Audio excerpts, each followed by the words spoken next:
University সবাইকে স্বাগতম। আজকে আমরা সোর্স ট্রান্সফরমেশনের আরো একটা সার্কিট সলভ করব। তো আমরা সোর্স ট্রান্সফরমেশনের ক্ষেত্রে যেটা জানি সেটা হচ্ছে যে আমাদেরকে যে কোনো একটা সোর্স নিয়ে কাজ করতে হয়। যেই সোর্স নিয়ে কাজ করব প্রথমে সেটা সোর্স অ্যাক্টিভ রাখবো, দেন বাকি যতগুলো সোর্স আছে সবগুলোকে ডিঅ্যাক্টিভ করব। ডিঅ্যাক্টিভের ক্ষেত্রে আমরা কি করি, যদি আমাদের কারেন্ট সোর্স থাকে সেটাকে আমরা ওপেন সার্কিট করি, আর যদি আমাদের ভোল্টেজ সোর্স থাকে সেটা আমরা শর্ট সার্কিট করি। তাহলে আমরা এখন এইখানে যে সার্কিটটা দেওয়া আছে এটা সলভ করি। কিভাবে আসলে সলভ করতে হবে আমরা দেখে নিই। তো আমরা এখানে প্রথমে কি যে কোনো একটা সোর্স নিয়ে কাজ করতে পারি। তো আমরা প্রথমে 8 ভোল্ট নিয়ে কাজ করি, 8 ভোল্ট, 8 ভোল্ট নিয়ে যখন আমরা কাজ করব তখন আমার কি হবে, এইটা হয়ে যাবে শর্ট আর এটা হয়ে যাবে ওপেন। তো আমরা কিভাবে কাজ করব, ওপেন। আমরা কাজ করব হচ্ছে সার্কিটটা এখন একটু ড্র করে নিব। সেটা হচ্ছে যে আমাদের এটা এস ইউজুয়াল থাকবে, দেন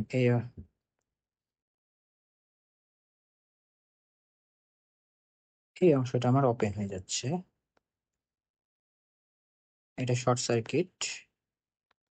জাস্ট নোট দিয়ে বুঝিয়ে দিলাম যে এখানে শর্ট সার্কিট হয়ে গেছে এটা। দেন আমার ভ্যালু যা থাকবে তাই, 6 2 8। তো আমরা এখন যেহেতু এটা ওপেন হয়ে গেছে আমরা তো এই ব্রাঞ্চটাকে বাদও দিতে পারবো নর্মালি। বাদ দিয়ে দিলাম। বাদ দিলে আমাদের কি হয়, বাদ দিলে আমরা দেখতেছি যে আমাদের এটা ফুললি সিরিজ কানেকশন হয়ে গেছে। তো সিরিজ কানেকশন হইলে আমরা আর টোটাল কি বলবো, আর টোটাল যে 6 + 2 + 8, 16। তাহলে আমরা যদি এখানে আই এর ভ্যালুটা বের করতে চাই, এই আই এর ভ্যালুটা বের করতে চাই, তাহলে আমরা কি জানি I is equal to V/R। তাহলে কি হবে, ভি হচ্ছে আমাদের 8, আর হচ্ছে 16। তাহলে আমার ভ্যালু কত আসবে, 0.5 এম্পিয়ার। আমার I1, এটাকে আমরা I1 ধরলাম প্রথম ক্ষেত্রের জন্য। এখন আমরা দ্বিতীয় ক্ষেত্রতে যাব। এখন আমরা আহ এই যে আমার 2 ওহমটা আছে, 2 এম্পিয়ারটা আছে, এই কারেন্ট সোর্সটাকে আমরা রাখে বাকি দুইটা নিয়ে কাজ করব। তাহলে কারেন্ট সোর্সটা নিয়ে যখন আমি কাজ করব তখন আমার কি হবে, এটা থাকে যাবে, অ্যান্ড এর ইকুয়াল এই দুটো শর্ট সার্কিট হয়ে যাবে। তাহলে আমার কেমন হবে, 4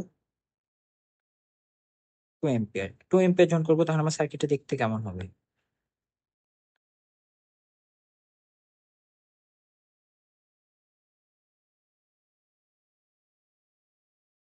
আমার এরকম হচ্ছে না দেখতে। এটা হচ্ছে আমার সোর্সটা 2 এম্পিয়ার, এটা 8, এটা 2, অ্যান্ড এটা 6। একটা জিনিস আমরা লক্ষ্য করি যে আমাদের এটা অ্যান্ড এটা, এটা আমার কিন্তু প্যারালাল আছে। সরি, প্যারালাল তো না, সরি, এটা আছে আমার সিরিজে। দেখো এই জিনিসটা, এই দুটো আমার সিরিজে আছে, এটা আমার সিরিজে আছে। যদি আমার সিরিজে থাকে তাহলে আমার এই সার্কিটটা এখন যদি আমি রিড্র করি আমার দেখতে কেমন হবে নর্মালি চিন্তা করো।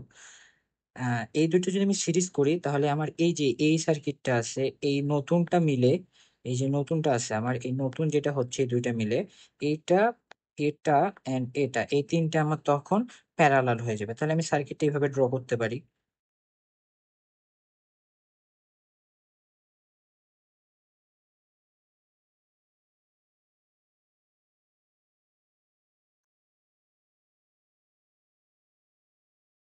তাহলে আমি এভাবে করতে পারি। তাহলে আমার এখানে কি হবে, 2 ঠিক থাকবে। আমার এই দুটো যেহেতু সিরিজ ছিল তাহলে কত হবে, 8 + 6 = 14। তাহলে এইটা আমার হলো 14 ওহম, অ্যান্ড এইটা আমার কি থাকলো, এটা 2 এম্পিয়ার। ঠিক আছে, অ্যান্ড আই আমার কথাই ছিল, আই হচ্ছে আমার এই এইখানে, এইখানে হচ্ছে আমার আই। তাহলে আমি এখন এখানে যদি সিরিয়াল অ্যাপ্লাই করি, সিরিয়া যদি অ্যাপ্লাই করি তাহলে I2 আমার কত আসবে, I2 is equal to Syria, যে ব্রাঞ্চের কারেন্ট বের করব সেটার বিপরীত ব্রাঞ্চ। তাহলে আমরা বের করতেছি কিসের, এই ব্রাঞ্চের বের করতেছি। এই ব্রাঞ্চ হলে যে ব্রাঞ্চের বের করবো তার বিপরীত ব্রাঞ্চ। তাহলে বিপরীত ব্রাঞ্চ কত আমার, 2। সেই ব্রাঞ্চের রোধ 2, এবং নিচে হবে বিপরীত ব্রাঞ্চ প্লাস যেই ব্রাঞ্চের কারেন্ট বের করবো সেটা 14 ইন্টু আমার কারেন্ট সোর্স এর মান এটা। তাহলে আমার এটা ক্যালকুলেশন যদি করি আমার আসবে হচ্ছে এম্পিয়ার গেল। আমার দুইটা সোর্সের কাজ শেষ, আমার এখন 3 নম্বর সোর্সের কাজ আসবে। আরেকটা সোর্স আমার বাকি থাকলো, আমার আরেকটা সোর্স যদি বাকি থাকে তাহলে আমার এজ ইউজুয়াল কি হবে, এটা বাদ, এটা এখন আমি নর্মালি করি যে এটা তাহলে আমার 3 নম্বরের ক্ষেত্রে ওপেন হয়ে যাবে আর এটা হয়ে যাবে শর্ট। এইটা নিয়ে কাজ করব। তাহলে আমি দেখি যে কি আসে আমার 4 6 ভোল্ট। তাহলে আমার সার্কিটটা দেখতে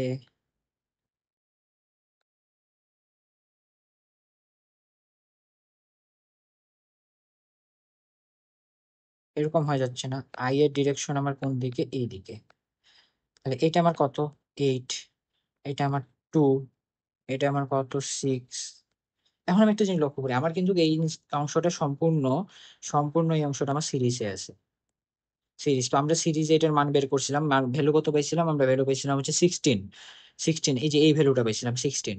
তাহলে আমরা এখন যদি 16 পাওয়া যাই, আমাদের একটা জিনিস লক্ষ্য করি যে আমাদের এখানে যে 6 ভোল্ট আছে এটার কারেন্টের ডিরেকশন কোন দিকে, আমার এখান থেকে ভোল্টেজ, এখান থেকে যে কারেন্ট সোর্সটাতে কারেন্ট বের হবে সেটার ডিরেকশন আমার এই দিকে, কিন্তু আমার আই এর ভ্যালুর ডিরেকশন কোন দিকে, তার বিপরীত দিকে। তাহলে আমার ইকুয়েশনটা কেমন হবে, ইকুয়েশনটা আমরা normally I3 is equal to V/R, যেহেতু আমার বিপরীতমুখী তাই মাইনাস হবে একটা।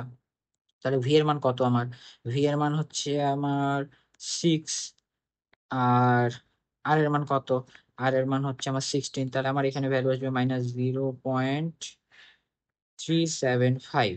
তাহলে আমরা -0.375 পেয়ে গেলাম। তাহলে আমি এখন জানি যে আমার টোটাল আই, আমার কি বলছে, টোটাল আই বের করতে বলছে। টোটাল আই বের করার সূত্র কি, I1 plus I2 plus I3 equal কত হয়, আমার ইকুয়াল আমার তাহলে আসবে হচ্ছে 0.5 প্লাস, এখান থেকে কত পাইছি, এখানে পাইছি আমি 0.5, এখানে পাইছি হচ্ছে আমি, এখানে পাইছি 0.5, এখানে পাইছি 0.25, এন্ড এখানে পাইছি হচ্ছে এটা।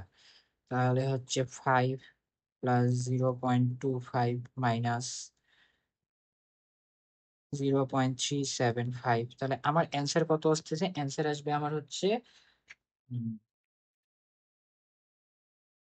3.375, 0.375 এম্পিয়ার। আমরা এটাকে বলতে পারি 375 মিলি এম্পিয়ার। তাহলে আমার ভ্যালু আসছে হচ্ছে তোমার, এটা আসছে আমাদের ভ্যালু, তোমাদের এটা ভ্যালু আসবে আমাদের। এখন লক্ষ্য করো, তাহলে আমাদের কি করতে হয়, আমরা নর্মালি যখন ইয়ে করি এই ধরনের কোনো সার্কিটের সুপারপজিশন থিওরাম প্রুভ করি, তো সুপারপজিশন থিওরামে আমাদের কি হয় যে আমাদের টোটাল আই বের করার জন্য আমাদের যত যতগুলো সোর্স থাকবে ততগুলো আই বের হবে আমার। এই আই এর যোগফল যদি আমি করি তাহলে আমার টোটাল আই বের হয়ে যাবে। তাহলে আমি কি করব, করি সর্বপ্রথম, প্রথমে আমরা হচ্ছে সোর্স গুলো, একটা সোর্স একটিভ রেখে বাকিগুলো ডিএক্টিভ করি। তো আমরা এই সেম কাজ করছি, প্রথমে 8, নিয়ে যখন কাজ করছি তখন আমরা হচ্ছে বাকিগুলাকে, এটাকে ওপেন করছি, এটাকে শর্ট করছি, করে আমরা কাজ করছি, করে একটা ভ্যালু আসছে। দেন পরবর্তীতে এটাকে ওপেন রাখছি এন্ড বাকি দুটো শর্ট করে একটা ভ্যালু আসছে আমার। তারপরে এটা রাখছি, বাকি দুটা ওপেন শর্ট করছি, করে আমার এটা ভ্যালু আসছে। দেন আমি আই এর ভ্যালু কি করছি, আই এর ভ্যালু আমি সবগুলো যোগ করে দিয়ে আই এর ভ্যালু বের করছি।